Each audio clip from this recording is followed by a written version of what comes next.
పార్టీలో మంత్రి కొండా సురేఖ కుమార్తె కొండా సుష్మిత వ్యాఖ్యలు కలకలం రేపుతున్నాయి. గత ఏడాది అక్టోబర్లో మేడారం జాతర పనులు తమకు ఇవ్వలేదని సీఎం రేవంత్ రెడ్డి మంత్రి పొంగిలేటి శ్రీనివాస్ రెడ్డి లక్ష్యంగా ఆరోపణలు చేసింది. ఆ తర్వాత కొండా సురేఖ క్షమాపణలు చెప్పడంతో ఆ వివాదం టీ కప్పులో తుఫానులా మారిపోయింది. తాజాగా వరంగల్ జిల్లా పర్యటన నేపథ్యంలో రేవంత్ రెడ్డి చేసిన వ్యాఖ్యలపై మంత్రి కొండా సురేఖ జన్మదిన వేడుకల నేపథ్యంలో ఆమె కుమార్తె కొండా సుష్మిత చేసిన వ్యాఖ్యలు మరోసారి వివాదానికి ఆజ్యం పోశాయి. ఈసారి పూర్తిగా రేవంత్ రెడ్డి లక్ష్యంగా ఉండడం ఉత్కంఠ రేపుతున్నది.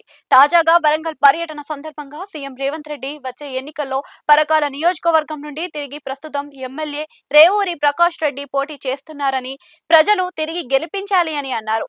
ఈ వ్యాఖ్యల నేపథ్యంలోనే నిన్న వరంగల్ జిల్లా పరకాల నియోజకవర్గం గీసుకొండలో జరిగిన కొండా సురేఖ జన్మదిన వేడుకలలో కొండా సుష్మిత స్పందించారు. వచ్చే ఎన్నికల్లో పరకాల నుండి తానే పోటీ చేస్తానని, యువతకు అవకాశాలు ఇస్తానని చెబుతున్న రేవంత్ రెడ్డి 70 ఏళ్ల పైబడిన రేవూరి ప్రకాష్ రెడ్డికి టికెట్ ఇస్తానని ఎలా చెబుతారని, సంగారెడ్డిలో జగ్గారెడ్డికి టికెట్ ఏఐసిసి ఇస్తుందని రేవంత్ రెడ్డి ఇక్కడ మాత్రం తాను ఎలా ప్రకటన చేస్తానని ప్రశ్నించింది. గతంలో పిసిసి అధ్యక్షుడిగా రేవంత్ రెడ్డి ఉండాలని తన తల్లి కొండా సురేఖ, తండ్రి కొండా మురళి ప్రతిపాదించారని, తమ ఇంటికి వచ్చి కాంగ్రెస్ పార్టీకి 34 సీట్లు వస్తే కొండా మురళికి ఎమ్మెల్సీ ఇస్తానని హామీ ఇచ్చారని, ఆ హామీ ఏమైందని ప్రశ్నించింది. సీతా దయాకర్ రెడ్డి ఎవరని, ఆమెకు పదవి ఇచ్చారని, బీసీ మంత్రుల ఫోటోలు ప్రకటనలో ఎందుకు వేయడం లేదని, పొంగులేటి పొంగు ఎంతోసేపు నిలవలేదని, రేవంత్ రెడ్డి తమ్ముడికి 200 కోట్ల రూపాయలు భూమి కట్టబెట్టారని, తన వ్యాఖ్యలకు స్పందిస్తే మరిన్ని అక్రమాలు బయట పెడతానని హెచ్చరించడం గమనార్హం.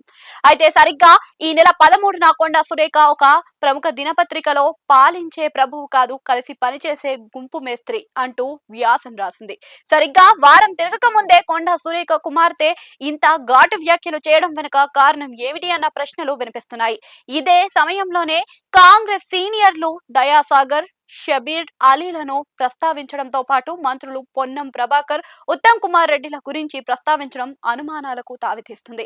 ఎలాంటి చర్చ లేకుండా కొండా సుష్మిత ఇలాంటి ఘాటు వ్యాఖ్యలు చేసే అవకాశం లేదని, ఖచ్చితంగా తెర వెనుక జరుగుతున్న దానికి అనుగుణంగానే తెర ముందు సుష్మిత ఇలాంటి వ్యాఖ్యలు చేసిందని కాంగ్రెస్ వర్గాలు అంటున్నాయి.